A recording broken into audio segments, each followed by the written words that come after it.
Peggy Bolton, first of our name, she's here to stay. Join the winning team. Peggy Bolton.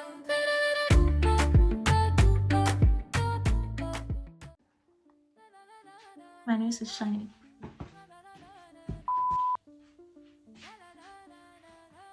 I'm back. Hi guys. Welcome back to my YouTube channel. If you're new here, I've got you. Now you have to like, subscribe, share, and click on the post notification bell so that you get notified every time I post. And join the winning team. Clock it. And if you're old here, hi my beautiful pearls. How are you guys? Thanks for coming back. So, as you can see, I am shining, dazzling, stunning, because today I'll be talking about my experience with pageantry in Ghana. So grab a seat, because I'm gonna be saying a lot, or maybe not, because I don't want trouble. Because if they sue me now, I don't get, I swear, I don't get kobo. I don't have any a cent to give anybody if they want to sue me. I beg you, don't sue me. Because really, this is just my experience, the story from my perspective. And I could be wrong, I could be right. Whatever the case is, it's just that I feel like I have the right to tell my story. Okay, so ever since I was a child, I always wanted to be a pageant queen. I was very, very, very little when I first saw, I don't know if that was the year she won, I doubt, but I remember a name, Mariam Sugri Bugri, and I thought it was so funny as a child. Sugri Bugri was just a name I had never heard, a Ghanaian name. I think it's a northern Ghanaian name. It's actually very beautiful sounding, but it's also like very different from any name I had heard before. And I thought she was beautiful. And I remember Lamisi Mbila, she won Beauty with a Purpose on the international stage, Miss World. And I was like, I want to do that. I want to go to Miss World and fly the flag of Ghana. So from childhood, I wanted to be a pageant queen, specifically Miss Ghana. Yeah, so I remember there was this family that lived in our boys' quarters, and the woman in that family, she would organize beauty pageants when we were free, and my half sister and I would compete. And I remember one time, and this is a core memory for some reason. We did the high life dancing, the catwalk, the questions and answers, all of that. And then she said I won. And I was so excited because yes, of course I won. And I don't know where I went to, but I was coming back and I overheard her tell my half sister, you know, you're the one who won, okay? But you know, mommy is what they call me in the house. Mommy, if I tell her that she didn't win, she would cry. That's why I said she won, okay? And I was like, what? What do you mean I didn't win? Anyways, I didn't cry or anything, but you see, it's a core memory because it's like this is how people saw enmity and competition between girls, even at a younger age. But I digress. Anyway, so it's just been a thing. So one year I just woke up and I was like, this is the year I'm gonna be Miss Ghana. But the previous year, they didn't, there was no Miss Ghana. They didn't organize the pageant. So I assumed that wasn't gonna happen that year too. And then I saw an ad for auditions for Miss Universe Ghana. And I was like, you know what? Miss Universe Ghana is also very good. I remember Minae, she won Miss Universe Ghana like years ago and she did well on the international stage, Miss Universe. And I was like, hey, maybe I can do that. So you know what? I auditioned for Miss Universe Ghana and the audition went great. There was a male and a female judge. And I don't remember if they told us we had made it immediately or they had to call us. I do think we were told that we had made it immediately.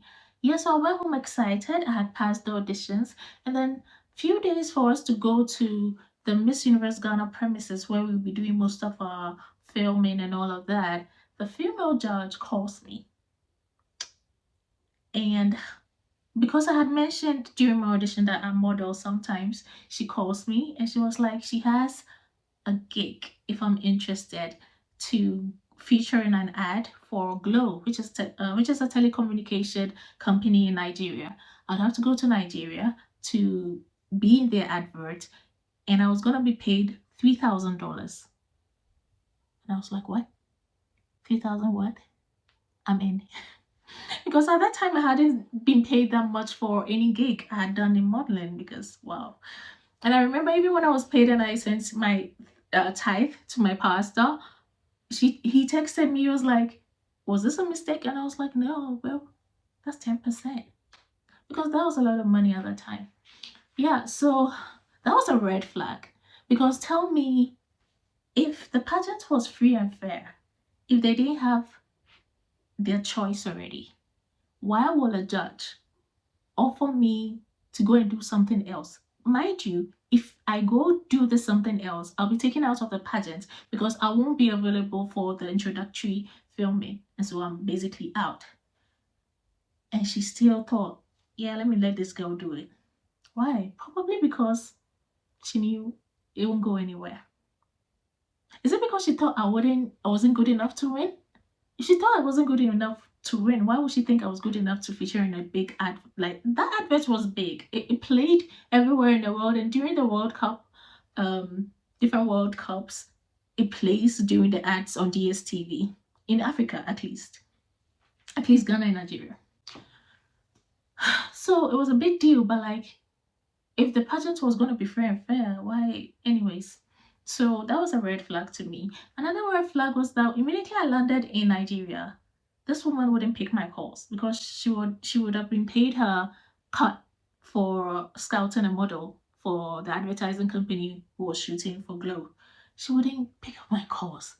My God, I had to use somebody else's number before she picked up, and when she realized it was me, her voice changed, and it was a whole thing. But at least I had fun. I met a lot of Hollywood and Nollywood stars, a lot of musicians, Patience Ozoko, Fino. I know a lot. And I tried Nigerian jollof, and guys, I blame the chef. Maybe it was the chef because that food was inedible. I couldn't eat it. I starved that night. It was that bad. We were in a hotel, and I ordered Nigerian jollof. I wanted to see what they've been talking about in it. So if you're Nigerian out there, you want to cook Nigerian jollof for me, please do me a favor, because my first and last impression of Niger jollof, I don't know what you people be talking about. Anyways, so I go to Nigeria and I come back with my dollars. Oh my God, the way I mismanaged that money. Oh my God, I was too young and foolish. Anyways, so I come back and I'm like, so I'm not gonna be Miss Universe Ghana. I was bummed, but for some reason they called me back and say, Peggy, a couple of girls dropped out, so if you wanna still be in the pageant, we will be glad to have you. And I was like, of course, I'm gonna do this. So I was excited that I got to do the ad, get paid, and still become Miss Universe Ghana because I was so confident I was gonna win because I had practiced my whole life. Literally, growing up, I was standing in front of the mirror and pretend to be on stage answering questions on a beauty pageant stage. So I had rehearsed all my life, and I thought this was my time. Anyways, so um they do the introductory. So essentially, I missed the original introductory filming. So me and another girl had to film our own differently.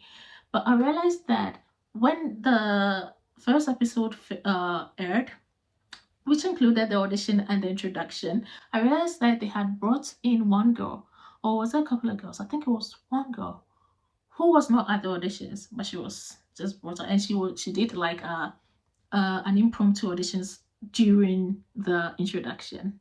Anyways, so they aired the auditions, and I realized that I barely show in auditions, even though I believe my auditions were good. And listen, I'm not tooting my own horn, but I'm very self-aware. If I'm not good at something, if I didn't do well at something, I'm not delusional enough to say that I was great and I wasn't. I know I was great. So why didn't they show my auditions? Nobody knows. I literally just appeared for like a microsecond that whole episode. The only other time that I appeared on screen in that episode was when I was doing my introduction, and they edited it to make it look like I wasn't picked at the auditions, and they called me back out of sympathy. That's how it looked, because I remember saying, and I cried and cried and I prayed and prayed, and then by some miracle they called me back. So if you don't know the full story, that I traveled and so I was unable to make it to the original introduction video, and so that's why I was taken out of the pageant. If you don't know the backstory, you're gonna think I didn't do well at the auditions, and that is why I didn't make it, and they called me back out of sympathy. So already in the minds of the audience, I'm not a front runner. That's how I feel it went. So we begin the pageant, and one thing about these pageants is that they don't house us, they don't give us accommodation. So we go back and forth from wherever you're coming from. You have to come there early and leave very late. And at that time, I lived with my aunt, and she's a nurse. She comes home tired. I didn't want to be going home that late at night and be knocking on the door, calling her, disturbing her. So usually I'll go and spend the night at my cousin's place. Wink, wink. And he lives really far. So I remember one time they took us to a club, okay, because we film at different locations, and all of that. And I had never been to a club, so it was uncomfortable. And the night was dragging. I was tired. I had to go all the way to where I was spending the night. And so I left before everybody else. And I feel like maybe that also triggered them, because they're probably thinking, why would she leave when we are all still here and all of that? I understand, but come on, you have to consider the fact that we are young, it's late, you don't give us transportation to take us home safely. Like, come on, guys. So I leave, and the very next morning, we were supposed to come back very early. And I remember some of the girls even suggested that we get a place close by so that going and coming will be easier, less expensive and safer. But that plan never worked out. We never did it.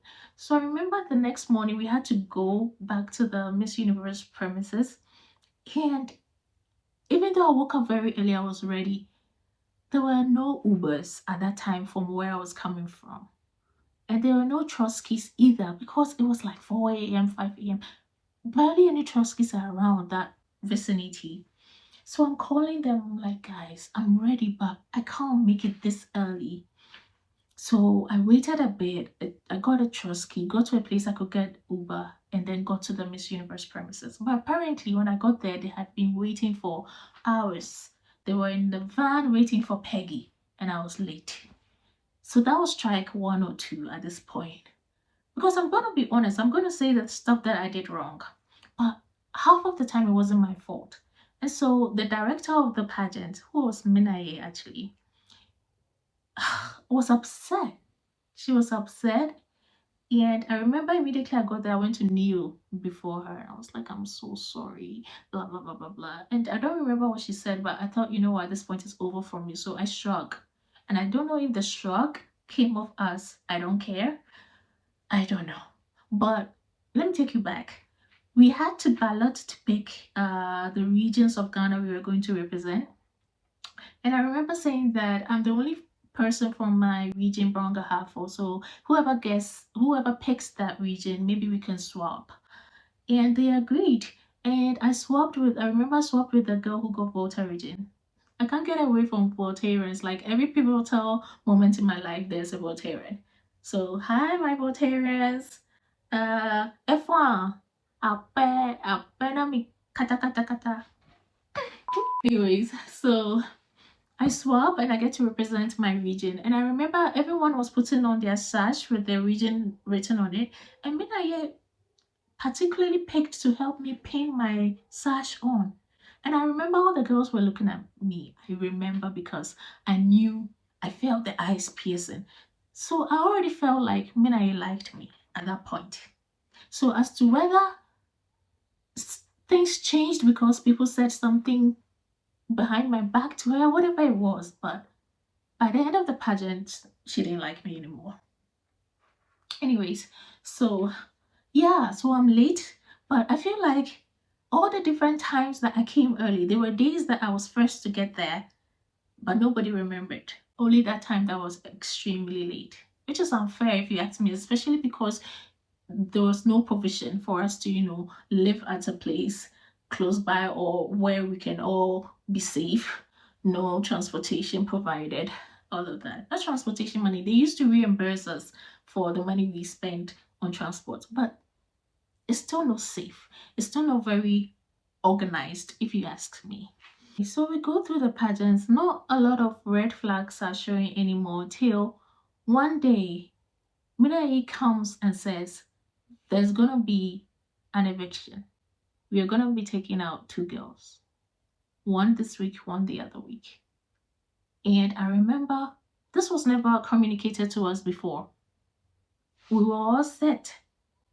I think it was a week or two to the finale. So where from this sudden eviction came out of nowhere. Anyways, so as she's talking, I remember she's looking directly at me. And she said, but we are all family. So don't feel as if or blah blah blah. And I'm like, well, why is she looking at me? So from that time onwards, I knew it was gonna be me. I knew I was gonna go home. So I spent the whole day with my heart in my mouth. And I remember that day we did a catwalk competition, and I was one of 2 or 3 girls who were chosen out of the girls, with the saying I was one of the best in catwalk. So I was excited, but I knew that by the end of that day, what's gonna happen. So yeah, we go through the day, and then the time has finally come. Eviction time. So they line us up and they start saying, oh, you're safe, you're safe, you're safe. And now, bottom 3. It's me and 2 other girls. Coincidentally, these 2 other girls were the girls I was closest to in the house. And she talks to the first girl and says, this is the reason why you're in bottom 3. I don't really remember. And goes to the second one. I remember this one. She said during the photo shoot, she was a bit timid, so she has to work on her confidence. And then it gets to me. And Minae, she's the one doing the eviction. And she's light skinned. She's kind of mixed race, quarter, yeah. So I don't know if her blue eyes were real or contact, but I remember clearly blue eyes. Or was it green? But it was colored. She gets to me and she pauses, takes a deep breath, scratches her nose, looks at me, and says, and you? I was like, yeah. And me as how? She says, you think you're the most beautiful girl in the world. Your legs are from here to there. When you walk in, everybody's looking at you. And so you feel like everything should be offered to you on a silver platter. And I'm standing there like, what is this woman talking about? But you know what? Even though these words were piercing, I wasn't surprised because, let me take it back. During the pageant, an anonymous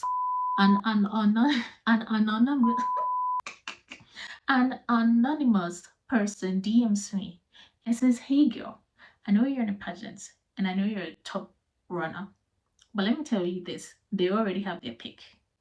And this, da da da da da da da da da. I'm gonna insert some of the messages here and read it out because I don't remember exactly. And one of the things that stood out to me that made me feel like what this person is saying is true. And up to now, I don't know who this person is. It could have been somebody in the pageant or somebody watching from outside. But she was telling me that she was telling me stuff. Anyways, one of the things she said that she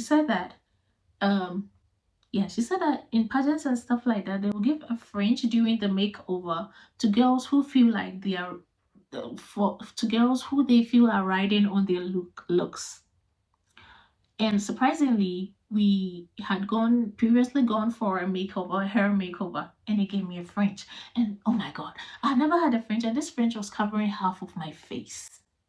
So I remember I was complaining to the girls, and the girls were like, oh my god, I love your hair because this hair that they did for us is usually what we get, and so we don't even look different and blah blah blah. So we would usually do a confessional, and I went to the confessional saying, you know what, I'm not used to this hairstyle, but my brother says I look like Nicki Minaj, so I guess it's fine and blah blah blah.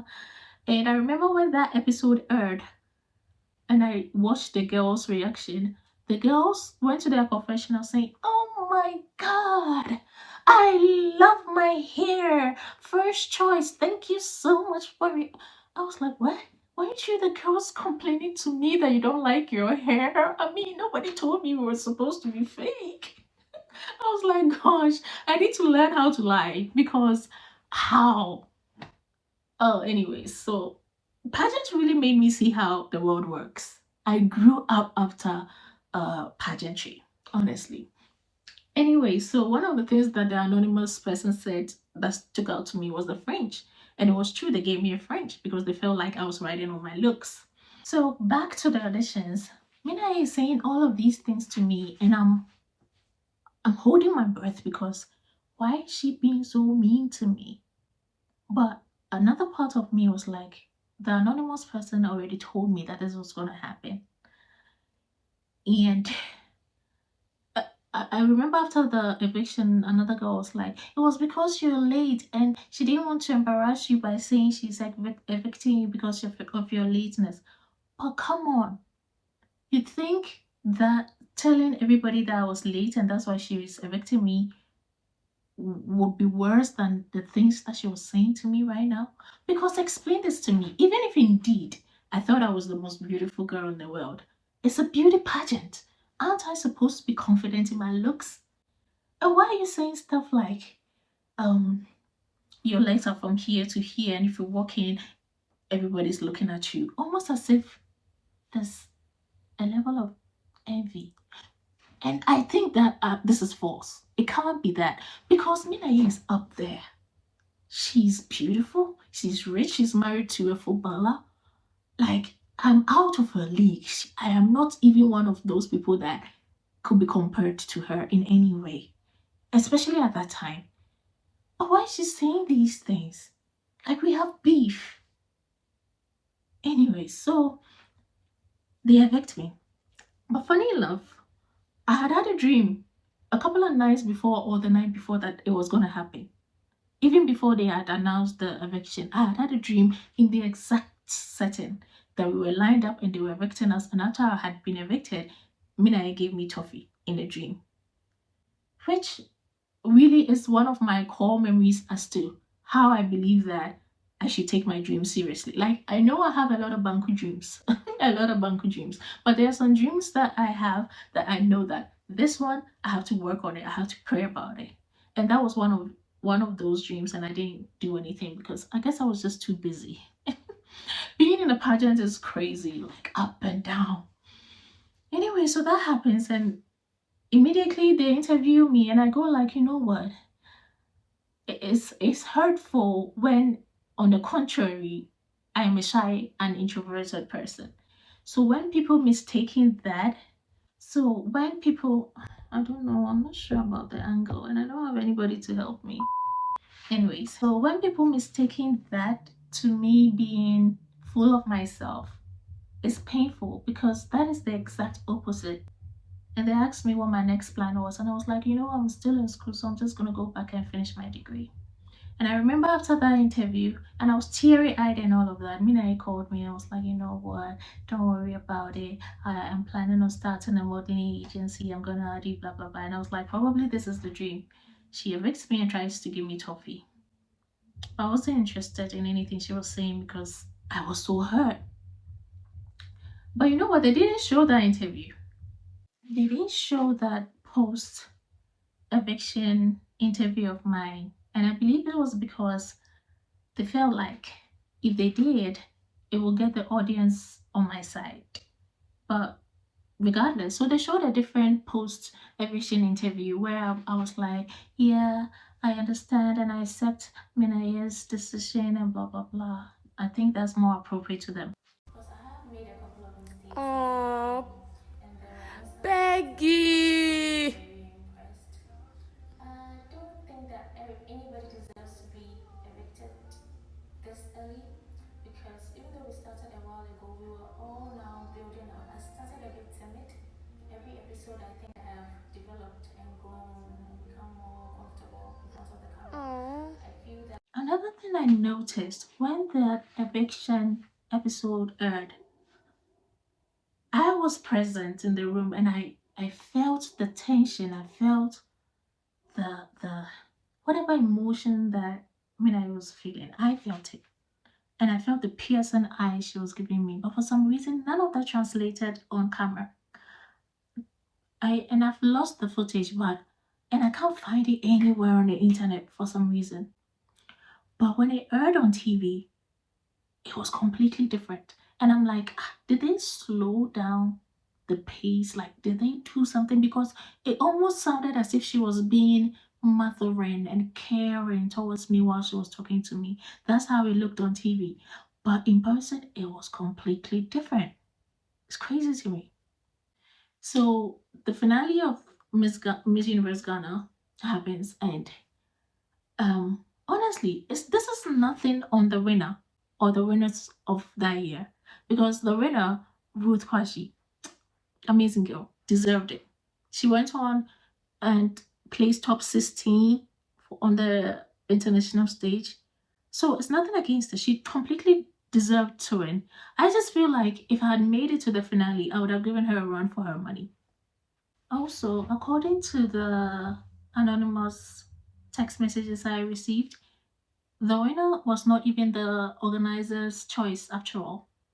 But fortunately or unfortunately, there were international judges, and also the presenter that night noticed that they had written the name of who the organizers wanted to win, and she was obviously not the answer.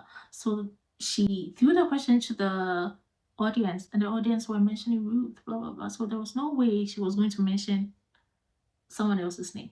That is what the anonymous person said, and she could be lying. I'm just telling the story from my perspective. Okay, I'm gonna insert screenshots. Anyways, so it just goes to show that it was a waste of time. And anyway, so that is really my story. So my journey ended just like that. And it's like I can't keep talking about it. I've only spoken about it a couple of times on my WhatsApp status because that's where my circle is. But I've never really spoken out about it because then I sound like a sore loser, which is unfair because honestly, deep down, if you watched the pageant closely, you would have known that I did not deserve to be taken out first. I deserve to be on the finale stage with the other girls. But maybe that's just me being biased towards myself. But that's my story. And so the very next year, I was like, you know what? I'm gonna try Miss Ghana, and I'm running out of space and time and battery, so I'm gonna tell the story quickly. Oh, Miss Ghana! Oh my God, another story. So there were so many red flags. The previous year, the year before the year I went, the winner had quit. She had relinquished her crown, if that's the word. And she was going on a media run, saying all sorts of things, including accusing the organizers of Miss Ghana pimping them. So many things. So, but one thing about me is that I'm stubborn. If you say don't do this, but I want to do it, I'm gonna have to do it. That's just me. If you say don't touch this, it'll burn you, I have to touch it and see if it really burns. So even though I saw all of the interviews and I'm gonna insert some, she said a lot. I still felt like this is something I wanted to do my whole life. So I was gonna try. So because of all the controversy surrounding that year, only 12 people, 12, 1, 2, 3, 4, 5, 6, 7, 8, 9, 10, 11, 12. 12 people showed up for auditions for Miss Ghana, the whole Ghana that year. And I remember I was having some problems. Apparently, I had to print out some forms that I didn't know, and I was going up and down trying to do it. And I called my mom, and she was like, "You know what? Maybe there's a sign that you shouldn't do it." But I'm stubborn. My moms are usually right. I still went ahead and I did it. So, red flag number one: only 12 people showed up, and I remember so we were all selected, and apparently the girl that won that year had been auditioning years upon years. A couple of years ago, she was always never even picked from the auditions. But this time she was picked and she was part, and she ended up winning. So there were a lot of time wasting. I remember one time they said we needed to attend a funeral, which was like high profile. And so one of our sponsors was GTP. I remember it was GTP. And they were like, they are sponsors, but they are not going to give us the cloth. We should go and buy our own GTP, so funeral outfit, and they are going to take us to attend the funeral. And apparently, a lot of the girls could not afford it, and they tried to convince the organizers, but I didn't know. And so I called my mom, who didn't even live in Accra at that time. They bought GTP, they sold it, they sent it all the way from Sunyani to Accra, only for it to arrive. And they say, you know what, we're not going anymore because we got in contact with Gifty Auntie, and she's gonna talk to us, and it's hard to get in contact with Gifty Auntie, so we better choose to go to Gifty Auntie instead of the funeral. Waste of time and money for that. And then I remember one time we spoke to Abiku Santana came to speak to us, and some of the things he said about how we are supposed to lure the men to get the sponsorship without giving our bodies, which is great advice. But it's like some of the things he said for a married man, it didn't sit well with me, but story for another day, and I don't want any trouble. Anyway, so another red flag, they said we don't have shoe sponsors, so they're gonna order shoes from, was it Italy or wherever, and so we're supposed to pay for the shoes in euros. Was it 30 or 50 euros? They didn't even want us to transfer the money. They didn't want us to pay the CD equivalent. We should take the money in cash, go and look for a forex bureau, change it into euros before we can give to the organizers and the director to order the shoes. And come to think of it, if you're going to order shoes from abroad, it was going to take a while. So I'm pretty sure the shoes were already there. So why was it so important for them to stress us to pay in cash and in euros? You know, some of these things is like, if they don't do it for you to suffer, they don't like it. Anyways, so another thing about Miss Ghana. So I used to defend Miss Ghana with my last breath. Like, we will go somewhere and they will ask us, so what do you think about what the former queen has been saying about the pageant? And I'll raise my hand and I'll be like, oh, why should we believe a 22-year-old who doesn't even know? I would defend the pageant. Anyways, oh God, I'm forgetting so many things, but Miss Ghana had the most drama. Essentially, the finale comes. And yes, so the talent show, we did a pre-screening of the talent shows. And honestly, as I said, I'm self-aware and I believe my talent was good. I acted as a pregnant woman who was going through domestic violence, and everybody said my act was so good. Like, when I came in screaming, the whole atmosphere changed. Everybody felt emotional, blah blah blah. But when they were selecting those who were gonna be able to perform their talent on the finale night, I wasn't part, which is crazy to me. It's fine. They are the judges. They said I wasn't deserving. Fine. But then it cut out my time on stage. So the finale comes. We do the introduction, the high life dance, and the questions and answers. And the questions and answers, I slay it. If I do say so myself. Maybe I could have done better. But judging from everybody, honestly, it's okay. So all of that is done. And during the whole pageant, if those who were present all knew that there were 3 girls who were front runners, and with amongst the 3 girls, I was one of them, and it was really, really between me and another girl. It could have gone either ways. Do you know that by the end of the night, they said that all 3 front runners, including myself, were bottom 5, and the girl who had been auditioning for years, they were giving awards of the night. I won top model, someone won this, someone won that. And all of a sudden, the girl, they are throwing sashes on her. Miss Eloquence, Miss what? Miss Beauty with a Purpose, Miss Punctual. And we were like, eh? And please, if you're watching this, girl, I love you. It's just that, honestly, it was a surprise to everybody. And before the finale, I remember one of the organizers came to sit down. He's a man. He was like, I'm a prophet, and I can see that the crown will go to someone least expected. And I was like, excuse me, least expected as how? So I turned and asked the girl, if I win, will you be surprised? And she couldn't answer. Because if you will be surprised, that means that the prophecy is for me. Because least expected. And if you won't be surprised, that means that I deserve to win. So why won't I win? Anyways, and that's exactly what happened that night. The least expected person won. And I remember when they came in with the list of the top 5 girls, I could see from afar and I couldn't notice my name. So I remember I smiled at my family who were sitting at the back somewhere and I was like, no, it's not gonna happen. So the night went by and I was barely shown because I didn't get to perform my talent. And because they cut us out for bottom 5 early, we didn't get to do the final questions. And it was almost as if I was never there, which is crazy. Essentially, they were saying that out of the 10 girls, I was 8th. Guys, let's be serious. Please, please, let's be serious. Out of those girls, I was 8th. No, no, no.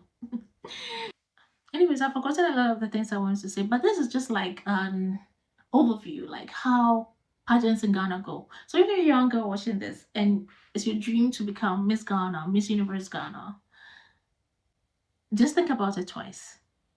And you could be lucky because previous years deserving, let me not say that, previous years it's been free and fair. Years after my year, there has been some, good winners and all of that. But one thing that keeps happening is that when they take it up to the international stage, you can tell the difference between the Ghanaian girls representing Ghana and the other queens. They are well groomed, they are trained, they speak well, they walk well. Ghana is like just vibes. It's like, come on. It used to be so prestigious to be called Miss Ghana. Nowadays, I can't even hear about it. There are other good pageants like Miss Grand. Right now, Faith Maria Porter is killing it. The Miss Malika is still very good. Miss Super National, all of that. Maybe you should look into all of those. But if you still want to do Miss Ghana or Miss Universe Ghana or whatever, try your luck. Maybe you might be lucky. Maybe I'm the unlucky one. But I just want you to know what you're getting yourself into. Okay, girls. Oh my god, it's been such a long shoot because my neighbors are playing music, dogs are barking, children are playing. But I finally finished this video and I feel like I've left out a lot of details, but at the end of the day, it is what it is. And I hope you like my outfit.